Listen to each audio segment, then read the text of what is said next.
Good morning.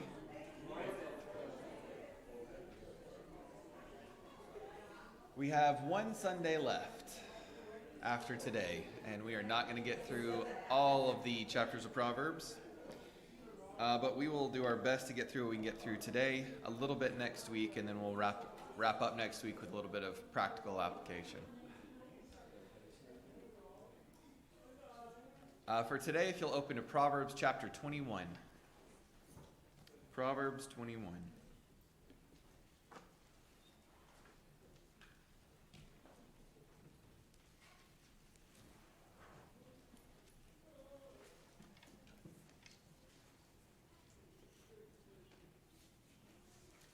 The king's heart is like channels of water in the hand of the Lord. He turns it wherever he pleases. Every person's way is right in his own eyes, but the Lord examines the hearts. That's reminiscent of what we were reading last week about how often we can say that we are doing the right thing. And often we do feel like we're doing the right thing. And it takes examining our own hearts against the standard that God has set to determine whether or not we actually are doing the right thing. But even if we tell others that we are, we exude we show to others that we are. It's God who really knows if we are or if we aren't. He examines our hearts. To do righteousness and justice is preferred by the Lord more than sacrifice, which we talked a lot about at the end of class last week. Haughty eyes and a proud heart, the lamp of the wicked is sin. The plans of the diligent certainly lead to advantage, but everyone who is in a hurry certainly comes to poverty. The acquisition of treasures by a lying tongue is a fleeting vapor, the pursuit of death. The violence of the wicked will sweep them away, because they refuse to act with justice. The way of a guilty person is crooked, but as for the pure, his conduct is upright. It is better to live on a corner of a roof than in a house shared with a contentious woman. The soul of the wicked desires evil. His neighbor has shown no compassion in his eyes. When the scoffer is punished, the naive becomes wise. But when the wise is instructed, he receives knowledge. The righteous one considers the house of the wicked, bringing the wicked to ruin. One who shuts his ear to the outcry of the poor will also call out himself and not be answered. A gift in secret subdues anger, and a bribe in an inside pocket strong wrath. The exercise of justice is joy for the righteous, but terror to those who practice injustice. A person who wanders from the way of understanding will rest in the assembly of the dead. One who loves pleasure will become a poor person. One who loves wine and oil will not become rich. The wicked is a ransom for the righteous, and the treacherous is in the place of the upright. It is better to live in a desert land than with a contentious and irritating woman. There is precious treasure and oil in the home of the wise, but a foolish person swallows it up. One who pursues righteousness and loyalty finds life, righteousness, and honor. I'm going to pause there for a second. We all want life, and we all want righteousness, and we all want honor. I think that's something that we, no matter who you are, at least those who are gathered here today, those are things that we would want in our lives. But they don't just come, they don't just happen, they don't just show up as traits for us to have. These are all things that we have to pursue. If we want to be seen as a righteous person, we have to do righteous things. We have to have righteous thoughts. If we want life and honor, then we have to pursue righteousness and loyalty. Loyalty to God, who is loyal to us. We have to, what does it mean to be loyal to God? What does it mean to pursue loyalty? I'll ask you.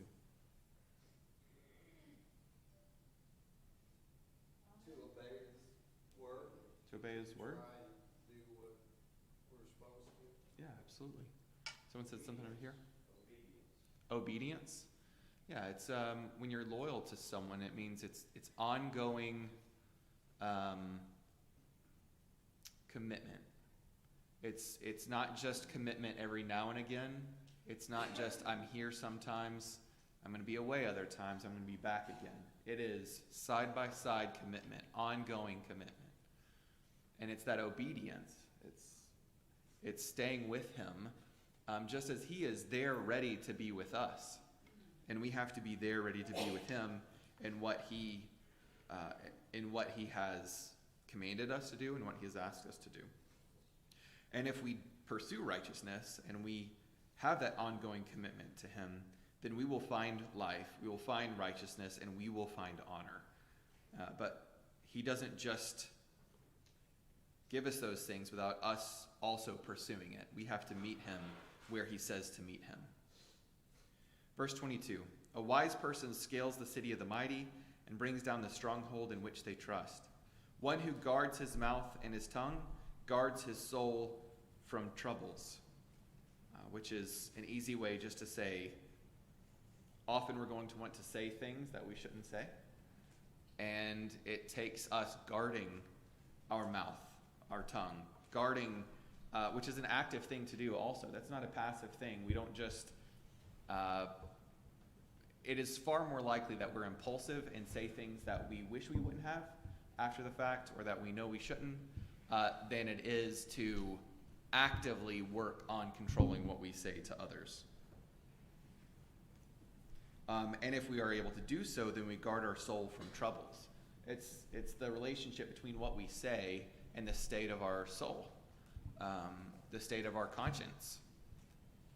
It's more important to actually focus on the state of the soul. The conscience comes along with it, although the conscience can be something that is an indicator, if you will, as to it can help us realize when our soul is not in the state it needs to be in. Sometimes we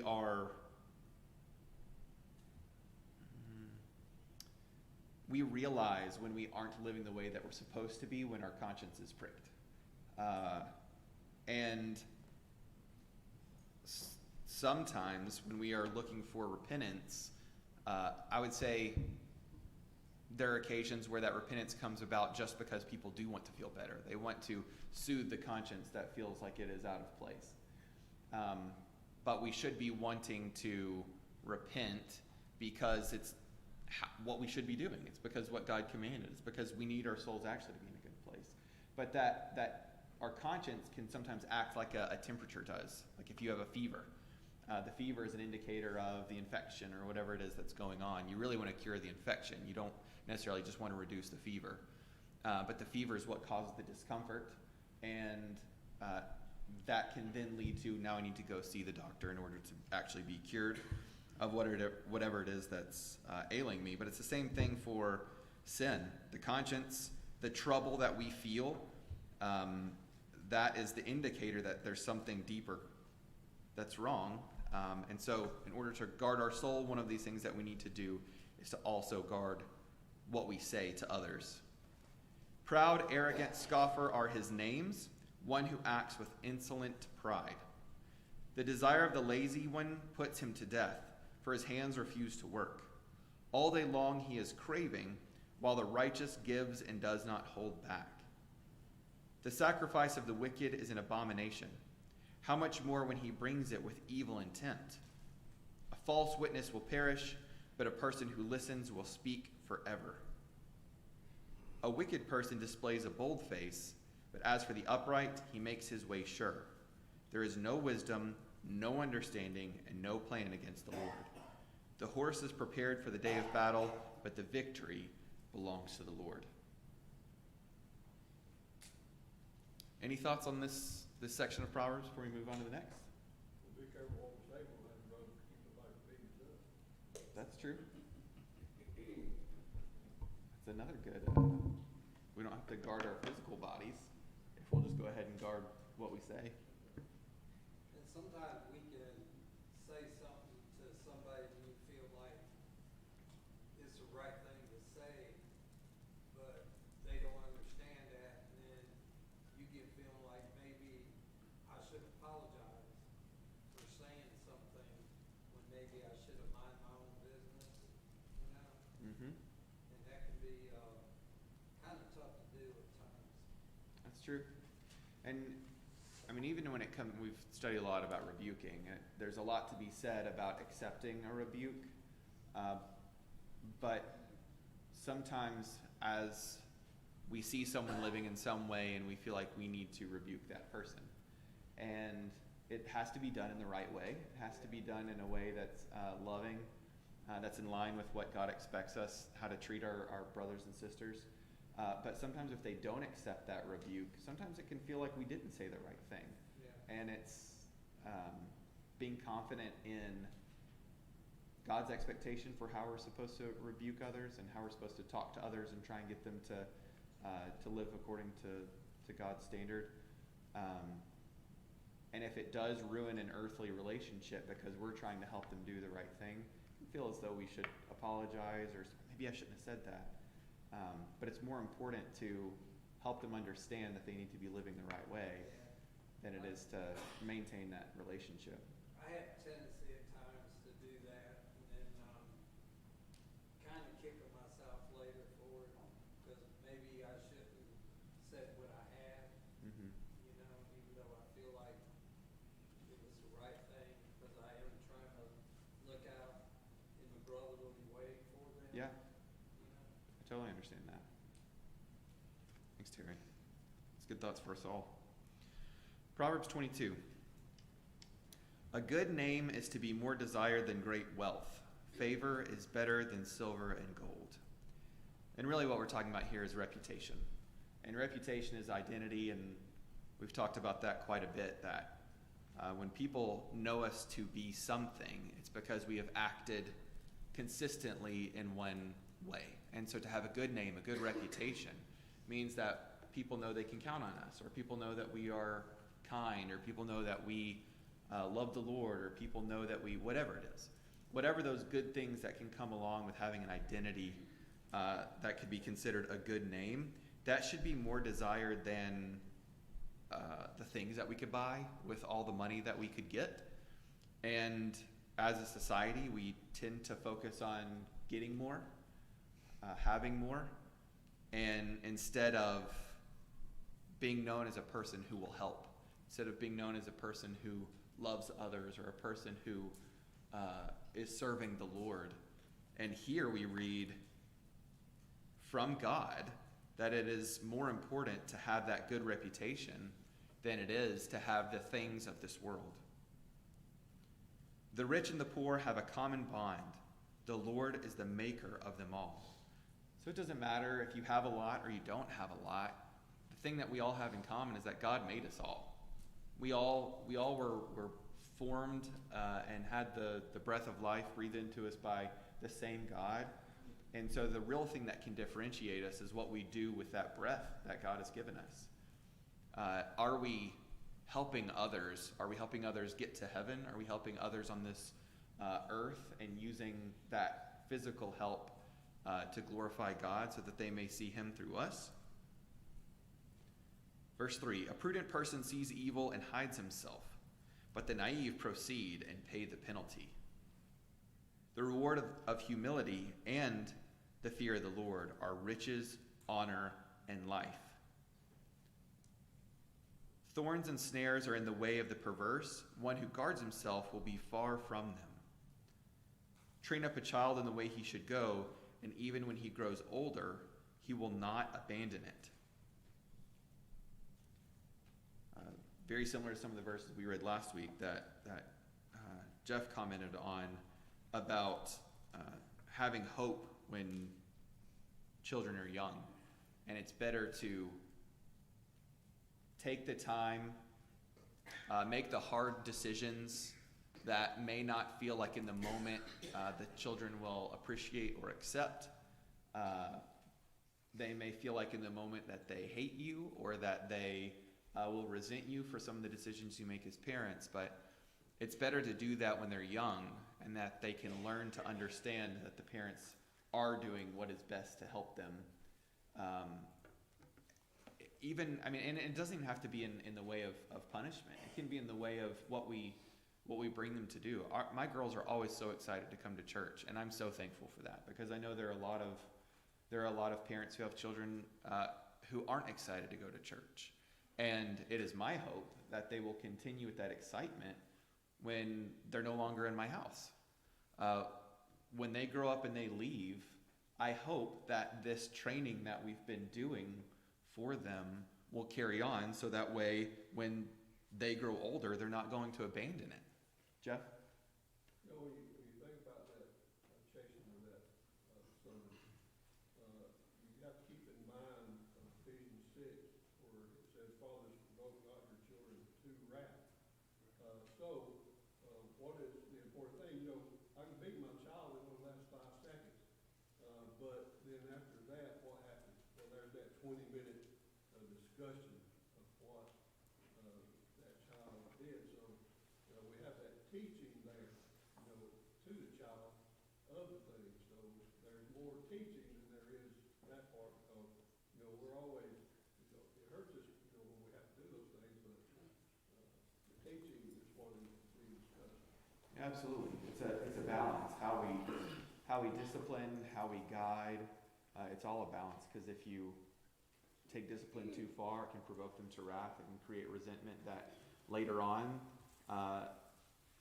any guidance that you could have done will fall on deaf ears because of the wrath that they hold against the parent.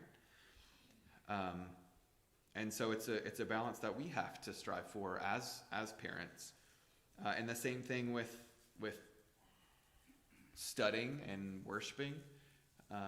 We want them to continue on, and we want them to work in the church. It's not just a matter of showing up when services are held. That's an important part, but it's also working in the church. And if we make comments about going to work days, or we make comments about preparing for VBS, or we make comments about going to whatever it is, help clean up someone's yard or take food to somebody, and if we complain about it, then when they get older, they're either not going to do it or they're going to complain about it. And we're not supposed to work with heavy complaining hearts. We're supposed to work with joyful hearts. I'm sure it was not fun to hang on the cross and lose your physical life. And it's an extreme example, but the things that we're to do and work on this earth, at least in 2021, the opportunities that we have to serve the Lord by serving our brothers and sisters, is nothing compared to what Jesus did. And it's a good reminder to us that, so we have to make some food and take it to somebody. So we need to go help someone with whatever it is. So we have to come and help prepare something, or help take care of the building, or whatever. It's not anything that has that we should be complaining about. But all of that example that we're setting in front of the children, that's part of training. They have to see it lived, not just hear it spoken to them. Patrick? Oh, sir. I was just going to make an observation. For a lot of my preaching days, I have quoted this passage. And I think I have, in my preaching and teaching, have misapplied it. And I think I probably have, unfortunately, caused a lot of parents undue grief. And I want to share what I mean by that. When you read the Proverbs, you have to be careful with reading them, correct? And when you think about the way we typically read this passage, we typically read it with, if you do your job as a parent correctly, well then your child is never going to stray. And when a child strays, the only conclusion you can draw is, I didn't do my job correctly. I don't believe that's at all what Solomon is here saying. I think it's wrong for us to give that impression. The emphasis is on he. Train up a child in the way he should go, which tells you that as a parent, you are observing that child. You see that child has certain talents, they have certain tendencies. They may be for this way or that way, but as a parent, you are a master craftsman, and you're molding and shaping that child into the adult that they should become. I think it's important we don't leave the impression that if you just did your job, you just whipped your kids enough, or if you brought them to church enough, then they're going to be okay when they get older. God did everything he could possibly do, and yet much of the New Testament is take heed lest you fall. So if we can blame ourselves, then we could ultimately blame God if any of us go astray, because as our Father, He's done everything he could do to keep us from going astray, including setting a proper example. All that you're saying is true. Yeah. I'm just saying, at the end of the day, we have to be careful how we read the text, because it sounds like we're guaranteeing our child will never go astray if I just do my job correctly. But I don't think that's what he's saying. He's talking about as a parent, you're watching your child, you're observing your child. Some children are good at, touchy-feely things. Some are left-brain thinkers, some are right-brain thinkers. Some are good mechanics, some are good, talking, or they have different abilities and talents. And as a parent, you're going to move them and shape them in that direction so that they become the person that God designed them to be. Because just like he made the rich and the poor, he made us all with different talents. And we need to learn what those are and move in that direction. Yeah, absolutely. Jeff? Same thing with what Patrick was saying. I mean, a lot of people, when their child goes astray, they say, what more could I have done? They raised that child according to God's truth. That's not their fault. It's not our fault because they stray away. I mean, you think about the prodigal son in this regard. I mean, here is this prodigal son that's went astray, not because of what he was taught, but because that's what he wanted to do. So did God beat himself up because this prodigal son went astray? Well, that was because of what he did. It didn't have anything to do with the way he was taught. The things in which one is taught, they're more likely to remain in that. But some go astray. It's not the parents' fault or anyone else's fault because that child done that. I mean, even if you look at Adam and Eve, they were created as adults, but their teacher was God himself. And the instructions that they received were from his mouth. They weren't from a judge, or they weren't from a prophet, or they weren't from a written word. It was from God himself. And even they went astray. Uh-oh. I remember getting some of my preaching brethren in the past preach a sermon they call Bible rules and their exceptions. And they say, look at this verse and say that's the general rule. If we do our job, if our child is living better, but that's not guaranteed. It's once appointed unto men to die, but all men have not died. There are rules, certain exceptions to Bible rules. Right. I think that applies here. So too. But it definitely gives us something to strive for as parents, to make sure that we are observing them, that we have a guidebook of commandments from God as to how we are supposed to raise them, the things that they're supposed to learn to love, the examples that we have to lead at home, and the things that we need to carry on God's commandments to them, because the goal is that they do grow up to be working Christians. Verse 7, the rich rules over the poor, and the borrower becomes the lender's slave. One who sows injustice will reap disaster, and the rod of his fury will perish. Going back to the previous chapter, when it's talking about how if we want to have life and righteousness and honor, then we need to be living righteously, and we need to be loyal. The opposite. If you're sowing injustice, if you are doing things that are not right, then you will, instead of honor and righteousness, we will reap disaster instead. One who is generous will be blessed because he gives some of his food to the poor. Drive out the scoffer and strife will leave. Even quarreling and dishonor will cease. One who loves purity of heart and whose speech is gracious, the king is his friend. The eyes of the Lord protect knowledge, but he overthrows the words of the treacherous person. The lazy one says, there is a lion outside, I will be killed in the streets. The mouth of an adulteress is a deep pit, who is cursed of the Lord and will fall into it. Foolishness is bound up in the heart of a child, the rod of discipline will remove it far from him. One who oppresses the poor to make more for himself, or gives to the rich, will only come to poverty. Extend your ear and hear the words of the wise, and apply your mind to knowledge. For it will be pleasant if you keep them within you, so that they may be ready on your lips. I think this one's interesting, in that the goal is to be ready to be wise. to be wise in order to be ready to use that wisdom. And if we expect to be wise and we want to use that wisdom to lead a good life and to help others lead good lives, then we need to cultivate that wisdom within us. And so part of that is by reading and studying ourselves. Part of it is by listening to others who are wise and using these like the joy thing that Caden was talking about in his lesson. I've heard that before, and I had forgotten it when he said it. I was like, oh yeah, I love that. The Jesus, others, and then yourself. It's a wise saying. It has biblical foundation, but it's not found directly in the scriptures. And so that's something that I can hear from another person who is passing along that wisdom. I can hear what they're saying. I can extend my ear and hear the words of the wise, and then I can apply it to my mind.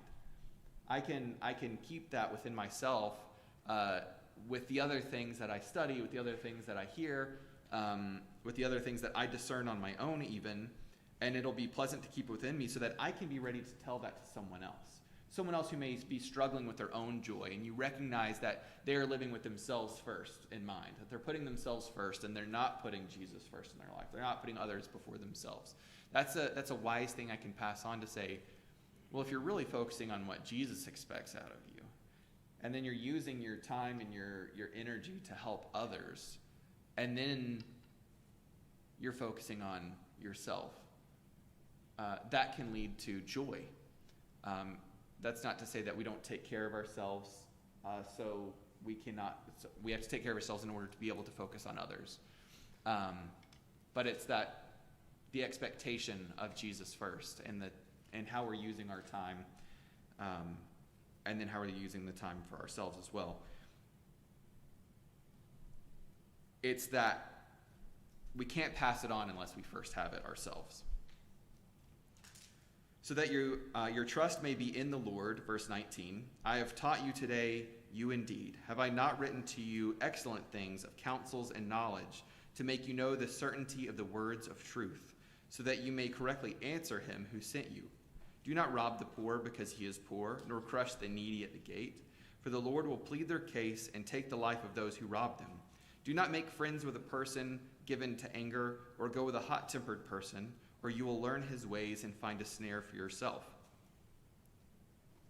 This is kind of a contrast to what we saw earlier with how the parents are to raise up the children, the influence that you can have on your children.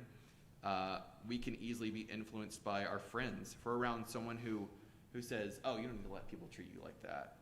Oh, no. You can't. You need to think about it this way. And then they tell you something completely different than how we are really to act toward others. Someone else who is easily given to anger can stir us up. You'll learn that person's ways and find a snare for yourself.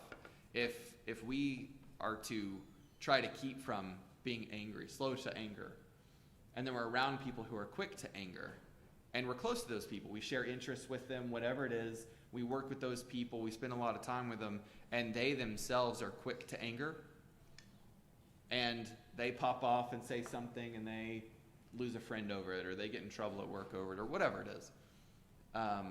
When we spend time with them and we see how they act, and they tell us what we deserve. Oh no, you deserve better than that. Oh, you shouldn't let people treat you that way, or you can't let that slide. And I'm like, you know what? They're right. I can't let that slide. And then we ourselves give into that same anger, we start to become quick to anger, then we ourselves are going to find ourselves in a position that we don't want to be in. It says, find a snare for yourself. That snare could really be anything. Saying something we don't mean to, or we regret later. Losing a friend over it, being some type of repercussion at work, whatever it might be. We have to be careful who we're influenced by. Verse 26, do not be among those who shake hands, among those who become guarantors for debts. If you have nothing with which to repay, why should he take your bed from under you? Do not move the ancient boundary which your fathers have set. Do you see a person skilled in his work? He will stand before kings. He will not stand before obscure people. Any thoughts before we move on to the next chapter? So when you think of that verse there, verse 28,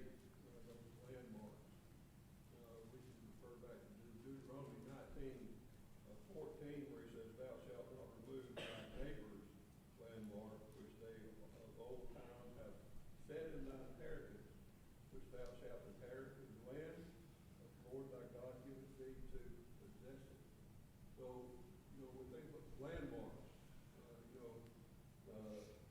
God placed, pitches, landmarks.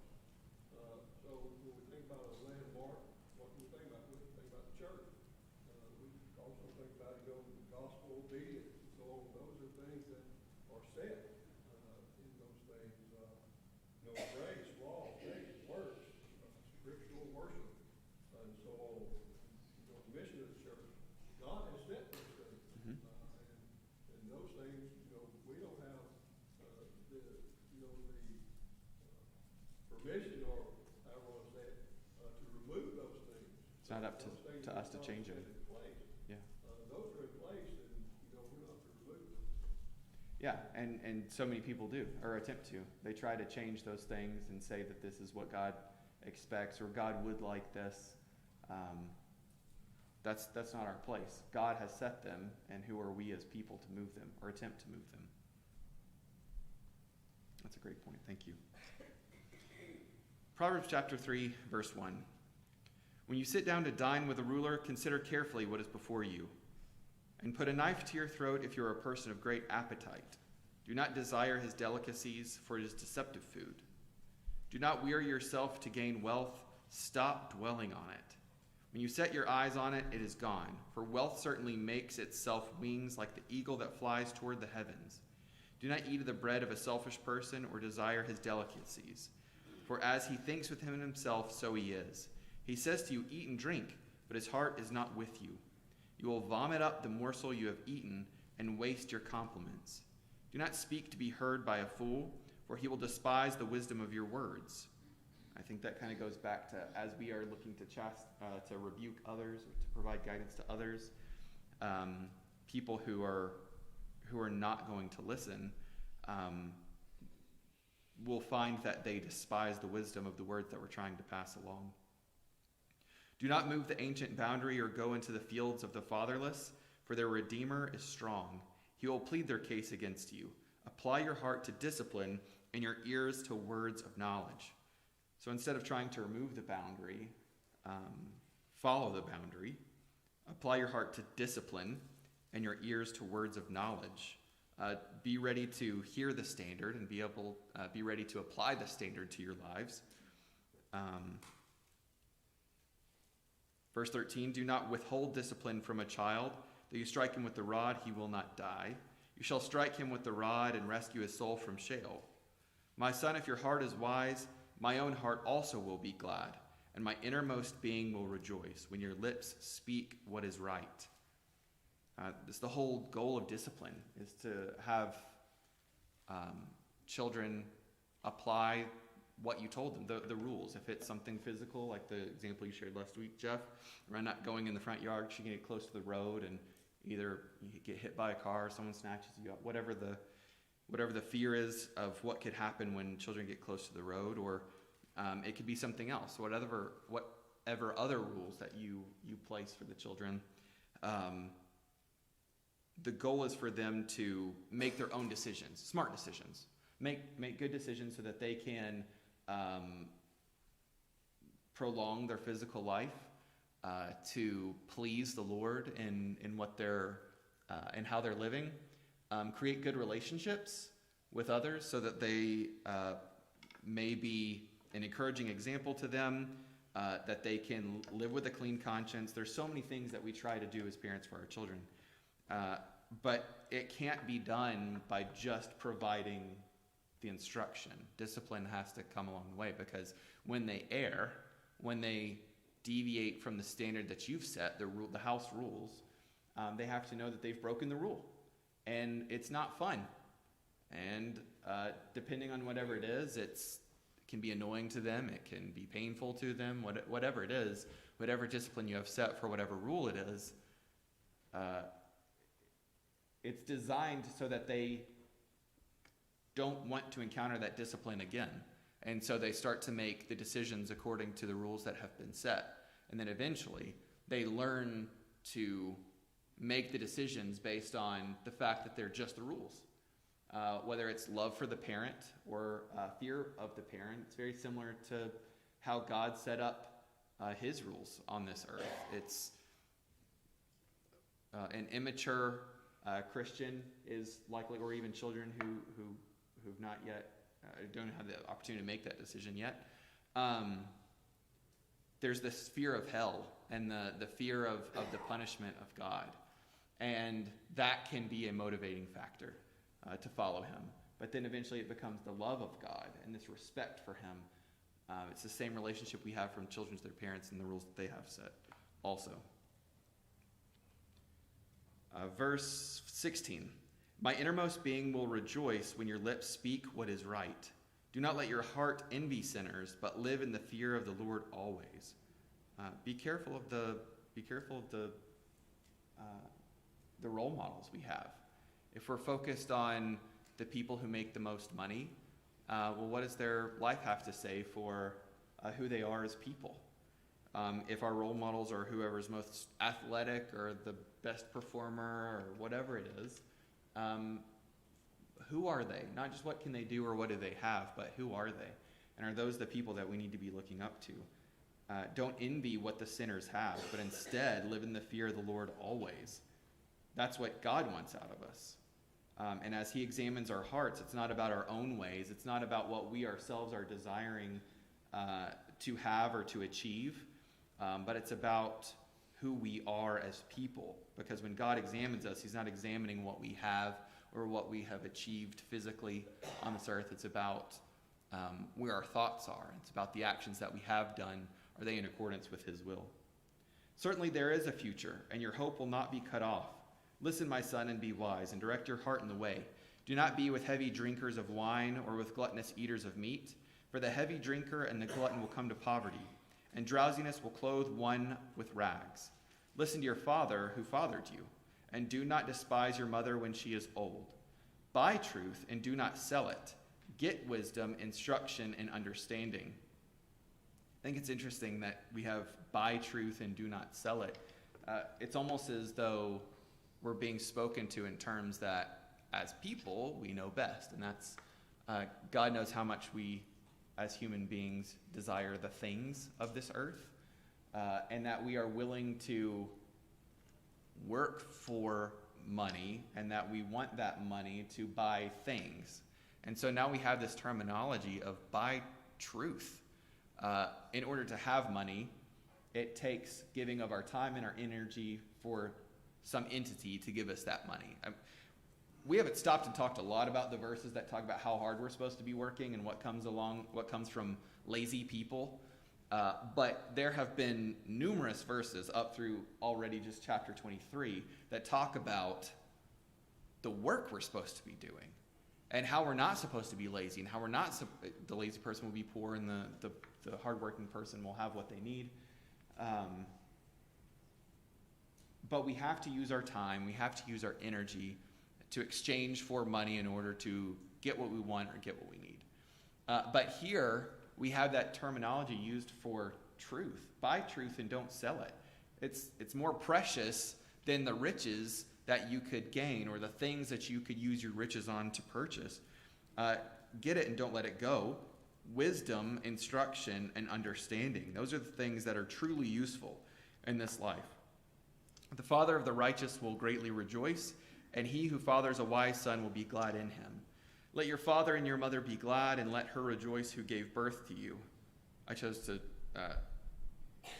to teach this today when my parents were here. And my birthday was on Friday, so I'm sure 34 years ago, my mother was rejoicing.